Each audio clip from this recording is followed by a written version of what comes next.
राष्ट्रगान याद है आपको? जी सुनाइए।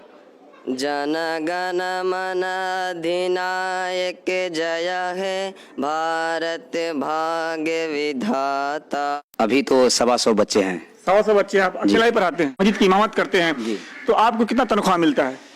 जी अल्हम्दुलिल्लाह, मैं जो बच्चों को पढ़ाता हूँ ये फी सबीलिल्लाह पढ़ाता हूँ और मस्जिद की तरफ से मुझे 9,000 रुपये तनख्वाह मिल रही है। नमस्कार, मैं साबिर अली खान, आप देख रहे हैं बदलता हिंदुस्तान न्यूज चैनल। अभी इस वक्त मैं चकवा पंचायत के चकवा गांव में हूं और ये हमारे सामने देखेंगे बहुत सारे बच्चे हैं। ये मकतब है, न ये मदरसा है, न सरकारी स्कूल है, न प्राइवेट स्कूल है। एक मकतब है जो मस्जिद के इमाम साहब है, बच्चे को पढ़ाते हैं।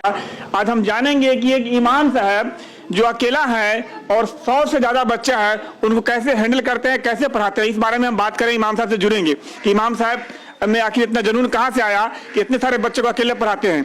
तो हम यहाँ पर अब तस्वीरों में देखेंगे बच्चे जो है कलाम पाक पढ़ रहे हैं यहाँ पर, और इधर आम सिपारा पढ़ रहे हैं, कुरान पढ़ रहे हैं बच्चे, और बहुत सारी बच्चियां हैं इधर। देखेंगे तस्वीरों में, जरा कैमरा उधर दिखाएंगे, राउंड करेंगे कि बहुत सारे बच्ची हैं और बच्चे हैं जो आज एतबार है, संडे का दिन है, फिर भी इमाम साहब बच्चे को पढ़ा रहे हैं। हम जानेंगे इमाम साहब से, हम खुद उनकी ज़बानी जानेंगे कि कितने वक्त बच्चे को पढ़ाते हैं, कितना समय देते हैं। कहा जाता है कि शिक्षा के लिए बहुत सारे जो सरकारी स्कूल हैं, मदरसे हैं, लेकिन उनमें जो शिक्षक होते हैं बच्चे को संभाल नहीं पाते, लेकिन अपने डिसिप्लिन के साथ। आइए हम पहले जुड़ते हैं, बात करते हैं इमाम साहब। मोहम्मद रियाज अहमद, मैं यहाँ 2019 1 नवंबर को आया और 2 नवंबर से मैं यहाँ बच्चों को तालीमी प्रोग्राम शुरू किया। जी। कितने बच्चे हैं हमारे यहाँ? अल्हम्दुलिल्लाह अभी तो 125 बच्चे हैं। 125 बच्चे आप अकेला ही पढ़ाते हैं? जी जी। अच्छा, 125 बच्चे को अकेला पढ़ाते हैं जी। कितने वक्त पढ़ाते हैं बच्चे को? मैं सुबह 7 बजे से 11 बजे तक पढ़ाता हूँ, फिर बाद नमाज ज़ोहर 2 बजे से 4 बजे तक पढ़ाते हैं, बाद नमाज मगरिब से इशा तक, और जो हमारे बच्चे हिफ्ज करते हैं वो बाद नमाज इशा से 10 बजे रात तक पढ़ते हैं। 10 बजे पढ़ाते हैं बच्चे? जी जी। अच्छा इमाम साहब, आप तकलीफ नहीं मानेंगे, मैं आपको ये बात बताना चाहता हूँ कि एक सरकारी टीचर का जो तनख्वाह होता है 30,000, 40,000, 50,000, 60,000, लेकिन इमाम साहब की तनख्वाह कितनी है इस बारे में पूछेंगे। हजरत, आपको यहाँ बच्चे को पढ़ाते हैं, मस्जिद की इमामत करते हैं, तो आपको कितना तनख्वाह मिलता है?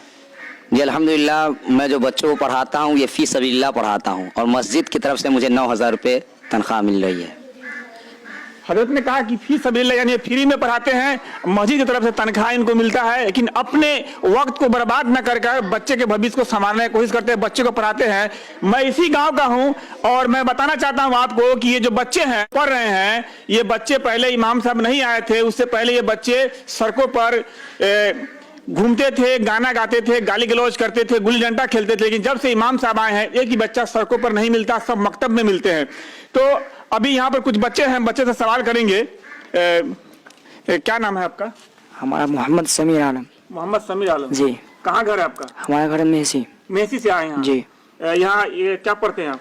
यहाँ 30 बड़ा हिफ्ज करते हैं। सिर्फ सिपारे पढ़ते हैं और किताब भी पढ़ते हैं? जी, और सब उर्दू, अगर जोहराबाद से उर्दू नमाज पढ़ के उर्दू पढ़ते हैं, कापी लिखते हैं, इमला वगैरह। अच्छा, क्या नाम है आपका? मोहम्मद असरार खान। एक 2 लाइन सुनाएंगे?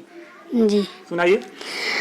उक़सिमु बिमवाक़ि'न नुजूम व इन्नहु लक़समुन लौ तअलमून अज़ीम।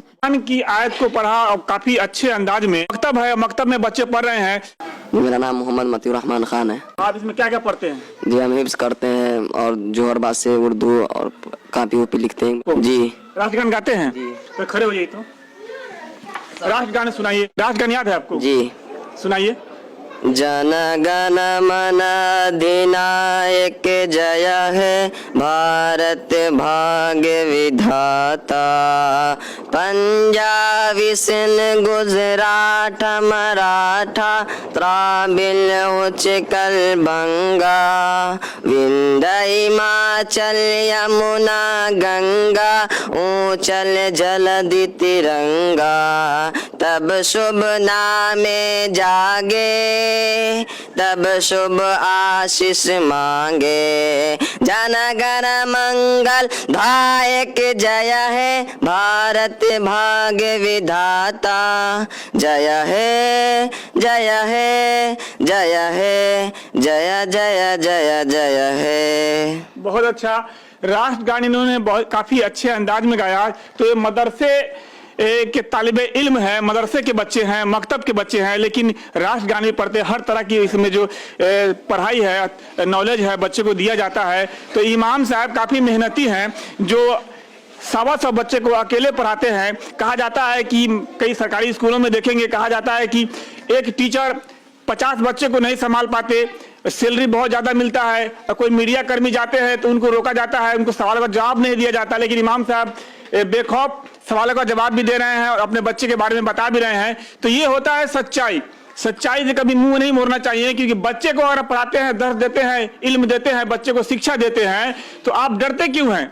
किसी भी मीडिया कर्मी आए, किसी तरह की कोई जांच आए, उसका फेस करे और बच्चे को पढ़ाए, मेहनत करे। क्योंकि इमाम साहब ने बताया कि 9,000 रुपए के तनख्वाह पर 125 बच्चे को फ्री पढ़ाते हैं, क्योंकि ये मस्जिद के इमाम है, रियाजुद्दीन इनका नाम है, ये मस्जिद के इमाम है, इमामत करते हैं। उसके बाद जो समय बचता है वो अपनी पूरी जो वक्त है, वो अपने पूरे वक्त को, समय को इन बच्चे के इल्म देने में बिता देते हैं। तो ऐसे जो इमाम जो है बहुत ही कम देखने को मिलते हैं। और मैं यहाँ पर आया, मेरे आने का मकसद ये है कि एक इमाम बच्चे को पढ़ाते हैं, एक जुनून है। कहते हैं कि बच्चे में जुनून नहीं होता, बच्चे नहीं पढ़ते, लेकिन नहीं, इमाम के अंदर भी, टीचर के अंदर भी एक जुनून होना चाहिए कि बच्चे को पढ़ाया जाए। अगर टीचर में जुनून नहीं होगा, बच्चे में जुनून हो, तो कहां से पढ़ पाएगा? दोनों में जुनून चाहिए। लेकिन सबसे पहली बात यह है कि एक टीचर में भी जुनून होनी चाहिए। जिस तरह से इमाम साहब में जुनून है, बच्चे को पढ़ाते हैं, इसी तरह से एक सबक है। और मैं बताना चाहता हूं कि बहुत सारे प्राइवेट मदरसे हैं जिसमें पढ़ाई होते हैं, लेकिन सरकारी मदरसा जो है, सरकारी इदारा जो है, आप देखेंगे जिसमें सरकारी शब्द जुड़ जाता है, उसमें जरूर गड़बड़ी होती है। हमारे यहाँ अख्ता बाजार पर मदरसा है, उसमें देखेंगे पढ़ाई बहुत ही कम होती है। बहुत सारे बच्चे थे पहले, लेकिन नहीं पढ़ा पाते। क्यों? कि सरकारी नाम जुड़ गया है, इसलिए। उसमें राजनीति होती है, उसमें बच्चे नहीं पढ़ते, राजनीति किया जाता है और वहां पर सदर सिक्योरिटी को लेकर बात की जाती है। लेकिन बच्चे पढ़ रहे हैं या नहीं पढ़ रहे हैं, बच्चे के भविष्य के बारे में क्या होगा, इस बारे में बात नहीं की जाती। तो यहाँ पर जब इमाम साहब आए थे तो कुछ भी नहीं था, और एक घास पर बैठ, मेरे पास तस्वीर है, जब इमाम साहब आए थे एक घास पर बैठकर बच्चे को दर्स दे रहे थे। वो तस्वीर मेरे पास है, मैं आपसे शेयर करूंगा। उसके बाद से इमाम साहब ने अपने मेहनत से, इस मेहनत मशक्कत से, इन्होंने अपने लगन से इसको इस लायक बना दिया, मकतब बना दिया। हजरत जरा आपसे एक और सवाल कर, अभी 125 बच्चे हो गया, एक मदरसे का शकल हो गया, एक बड़ा मकतब हो गया, तो आपने कुछ नाम रखा या नहीं? जी, मदरसे का नाम मदरसा फैजान गौसे आजम जी, मुत्तसिल जामा मस्जिद चकवा। अच्छा, आप इतने सारे बच्चों को पढ़ाते हैं जी, 3 वक्त पढ़ाते हैं, आप थकते नहीं? नहीं, ये तो फी सबीलिल्लाह और दीन की खिदमत है। मैं इस नीयत से पढ़ाता हूँ कि मेरा रब और मेरा रसूल राजी हो जाए, बस। अच्छा, आपको हमारे चैनल के माध्यम से सब लोग देख रहे हैं, तो आप उन मदरसे में क्या संदेश देना चाहेंगे जिन्हें, नाम तो बहुत बड़े मदरसे के हैं, लेकिन इसमें इल्म नहीं दिया जाता, बच्चे को पढ़ाया नहीं जाता, उन ऐसे इमाम जो है, जो मदरिस हैं, उनको क्या कहना चाहेंगे आप? अब उन मुदर्रिस हजरात से मैं तो कुछ कह नहीं सकता, लेकिन उनके लिए मेरी गुजारिश ये होगी कि जहाँ आपको सरकार तनख्वाह दे रही है या प्राइवेट से गांव वाले आपको तनख्वाह देते हैं, तो वहाँ हत्तल इम्कान कोशिश ये होनी चाहिए कि बच्चों को दीनी तालीम से आरास्ता व पैरास्ता, बेहतर से बेहतर दीनी तालीम दिया जाए। संभालना काफी मुश्किल होता है, और इमाम साहब जो अकेले बच्चे को संभालते हैं और अकेला ही बच्चा को पढ़ाते हैं। मैंने राष्ट्र गान भी सुना बच्चों से, काफी सुंदर लहजे में, काफी बेहतर तरीके में बच्चे ने राष्ट्र गान को गाया, काफी अच्छा लगा। तो मैं बताना चाहता हूं कि शिक्षा जो है, एक बच्चे को अंधेरे से निकालकर रोशनी देना होता है, और रोशनी देने का प्रयास रियाजुद्दीन साहब ने यहाँ बच्चे के अंदर रोशनी डालने का इन्होंने दिल में ठाना है, और इन्होंने अपने मकसद को पूरा किया। और एक जो बच्चे इधर घूमते थे उनको इस लायक बना दिया कि 20 पारा जो कुरान पाक है उसको हिफ्ज कर रहे हैं। तो यहाँ पर एक बच्चा और, साजम नाम है, आपको कुछ नहीं दिखता? तो ये बच्चा जो है नाबीना है, आंख की रोशनी नहीं है, लेकिन इसको भी इमाम साहब पढ़ाते हैं और हिफ्ज कराते हैं। क्या पढ़ते हैं आप इसमें? पहला पारा पढ़ते हैं, कुछ याद है जी? सुनाए दे एक सब। जमीया